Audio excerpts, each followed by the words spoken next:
Hello বন্ধুগণ, আপনারা কেমন আছেন? আপনারা প্রত্যেকে আশা করি ভালো আছেন। এই টাইমে পটল গাছের ব্যাপক হারে গোড়া পড়ছে, ধসা লাগছে, পাতা পচে যাচ্ছে, আঠা গলছে, নানা রকম সমস্যা কিন্তু বর্তমানে আমাদের সৃষ্টি হচ্ছে। এই সমস্ত সমস্যা থেকে চটজলদি সমাধান পাওয়ার জন্য এমন একটা ওষুধ বাজারে চলে এসছে বন্ধু। এটা যদি আপনি গাছে স্প্রে করতে পারেন, প্রচুর হারে এখান থেকে আপনি সমাধান পাবেন। হ্যাঁ বন্ধু, এই ওষুধটা কিন্তু অনলি ফর পটল গাছের ক্ষেত্রেই ব্যবহার করা যাবে। অন্যান্য সবজি গাছের ক্ষেত্রে ব্যবহার করা যাবে, তবে অতিরিক্ত না।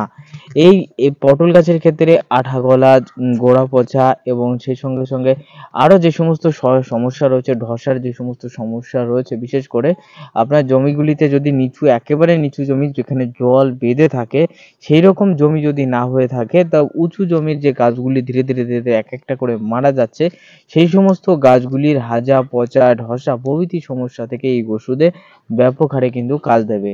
তাই এই ওষুধটা কি, আপনাদের গাছগুলিতে কেন ধসা পচা লাগছে, সেটা নিয়ে আজকের ভিডিওতে আলোচনা করব।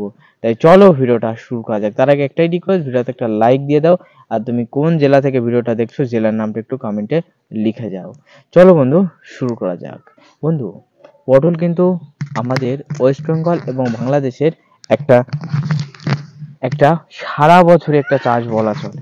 অর্থাৎ এই ফসলটা আমাদের পৌষ এবং মাঘ মাস বাদে সারা বছরই হয়ে থাকে, এবং আমাদের এখান থেকেই প্রায় প্রায় ওয়েস্ট বেঙ্গলের 60 থেকে 70% কৃষকের এই পটলের ওপর, পটল চাষ করে তাদের জীবিকা কিন্তু নির্বাহ হয়।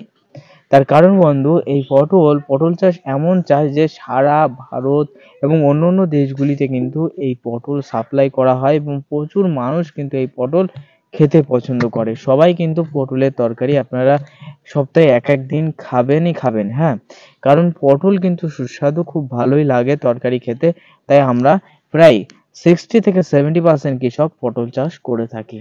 কিন্তু সেই পটলই যখন হাজা পচা ধসা কন্ট্রোল করতে পারি না, আমরা দোকানে যাই, দোকানদারের কাছে গিয়ে বলি, দাদা আমাদের এই সমস্যা হচ্ছে, ওই সমস্যা হচ্ছে, ওষুধ দিন। দোকানদার তোমাকে একটা ওষুধ ধরিয়ে দিল, সেই ওষুধটা তুমি নিয়ে এসে কিন্তু গাছে স্প্রে করলে, পরে দেখলে সেটাই কোনো কাজ নেই, কোনো কাজ নেই, একেবারে ফালতু ওষুধ যার বলে। তাই আপনাদের আমি রিকমেন্ড করব, একটা ওষুধের, অনলি ফর একটা ওষুধের কথা বলবো। নেটিভোর কথাও বলবো না, অ্যামিস্টার টপেরও কথা বলবো না, অন্যান্য ফাঙ্গিসাইডের কথাও বলবো না, শুধু এমন একটা ফাঙ্গিসাইডের সাথে পরিচয় করিয়ে দেবো। এই ফাঙ্গিসাইড ব্যবহার করে ব্যাপক হারে তুমি কিন্তু সবজি গাছের, বিশেষ করে পটল গাছের ক্ষেত্রে ব্যাপক তুমি কাজ পেয়ে যাবে।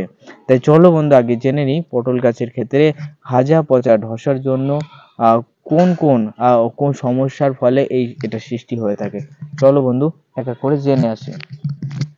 বিশেষ করে পটল গাছের ক্ষেত্রে হাজা পচা ধসা কখন লাগে? বর্ষাকালীন ক্ষেত্রে পটলের যত পরিমাণে রোগ আছে, সবই রোগ কিন্তু ওই বর্ষাকালীন ক্ষেত্রে দেখা যায়। সারা বছর আপনি দেখতে পাবেন না, তবে বর্ষাকালেই দেখতে পাবেন। তার কারণ, এই বৃষ্টি বা বর্ষা পটল গাছের ব্যাপক হারে ক্ষতি করে থাকে। এই বৃষ্টি বা বর্ষা পটল, অন্যান্য সবজি কিন্তু সারা বছর বৃষ্টি হচ্ছে বা এখন প্রতিনিয়ত বৃষ্টি হচ্ছে, এতে আপনার কিন্তু অন্যান্য ফসলের কিন্তু ক্ষতি হয় না। যেমন কাঁকরুল একটা বর্ষাকালীন ফসল, যত বৃষ্টি হবে তত কাঁকরুল গাছের কিন্তু আনন্দ। তার কারণ গাছে হাজা পচা ধসা কিছুই লাগবে না। কিন্তু বেগুন, কাঁকরুল এই সমস্ত সবজি গাছের যত বৃষ্টি বা বর্ষা হবে ততই কিন্তু গাছগুলির ক্ষতির সম্মুখীন, কারণ এরা বেশি পরিমাণে জল খেতে পারে না বা জল সহ্য করতে পারে না। এর ফলে একটা সমস্যার সৃষ্টি হয়ে থাকে, হাজা পচা ধসার এই সমস্ত সমস্যার সৃষ্টি হয়ে থাকে, বিশেষ করে বর্ষার জল।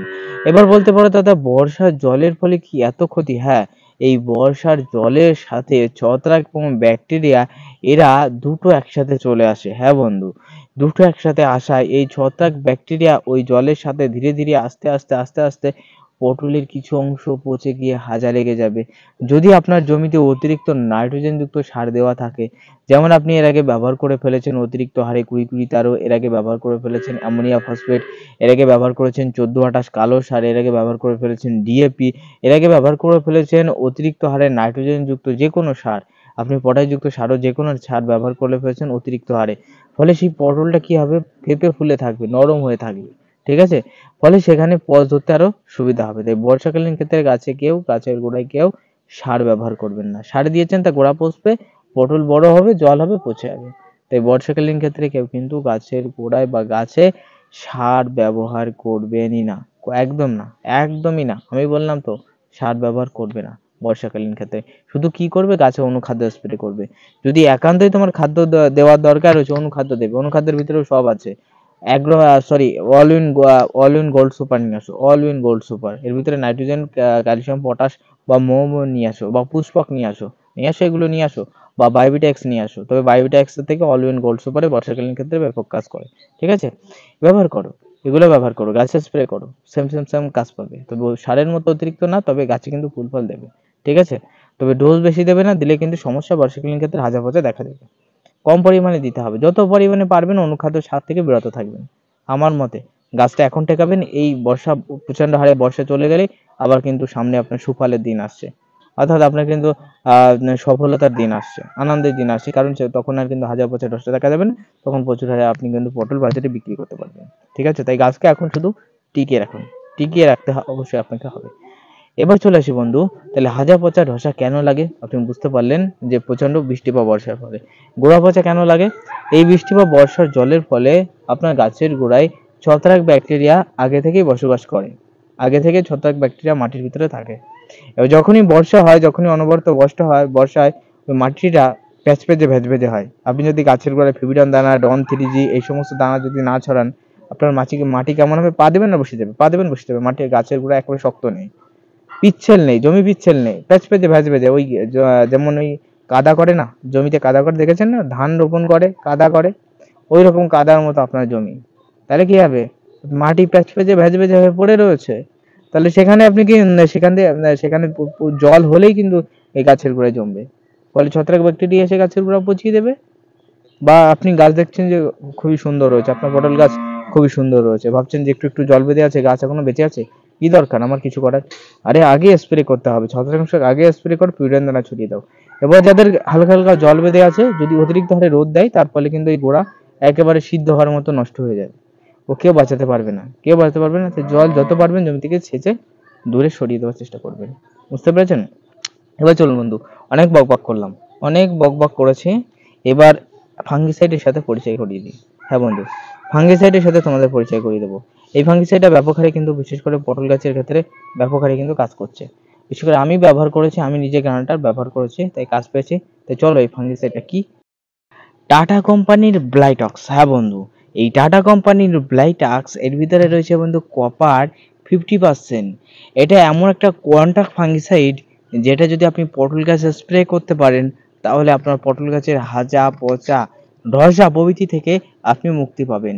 এই টাটার ব্লাইটক্স বহু পুরনো একটা ফাঙ্গিসাইড, আদিম কাল থেকে কিন্তু ব্যবহার করা হচ্ছে, প্রচুর পুরনো।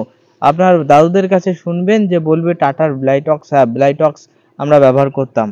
সর্বপ্রথম কপারযুক্ত ফাঙ্গিসাইডে তৈরি হয়, তার পরবর্তীতে নানান রকম কিন্তু ফাঙ্গিসাইড রূপে বাজারে আসে। তাই আপনাকে রিকমেন্ড করব পটলের ক্ষেত্রে একবার হলেও আপনি কিন্তু টাটার ব্লাইটক্স ফাঙ্গিসাইড প্রত্যেক 10 লিটারে মিনিমাম 25 গ্রাম জলে গুলে সপ্তাহে 2 দিন করে গাছে স্প্রে করবেন।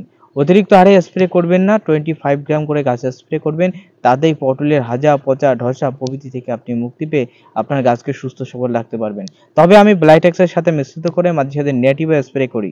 ব্লাইটেক্সের সাথে মিশ্রিত করে আমি ব্লাইটেক্সের পরিমাণ 10 গ্রাম এবং 10 গ্রাম নেটিভো দুটো একসাথে মিশ্রিত করে পটল গাছে আমি স্প্রে করি। তবে আপনিও কিন্তু এটা স্প্রে করতে পারেন, আপনিও কিন্তু কাজ পেয়ে যাবেন। তাই বর্তমানে আপনি কোন ফাঙ্গিসাইড স্প্রে করে আপনার পটল গাছকে টেকাবেন, সেটা নিয়ে আজকের ভিডিওতে সুন্দরভাবে আলোচনা করলাম। ভিডিও ভালো লাগলে প্রত্যেকে লাইক করবেন, চ্যানেলে নতুন সাবস্ক্রাইব করবেন এবং ভিডিওটা শেয়ার করে অন্য চাষি দেখার সুযোগ করে দেবেন। এবং আপনি কোন জেলা থেকে ভিডিওটা দেখছেন কমেন্টে কমেন্ট করে যাবেন। প্রত্যেকে ভালো থাকবেন, সুস্থ থাকবেন।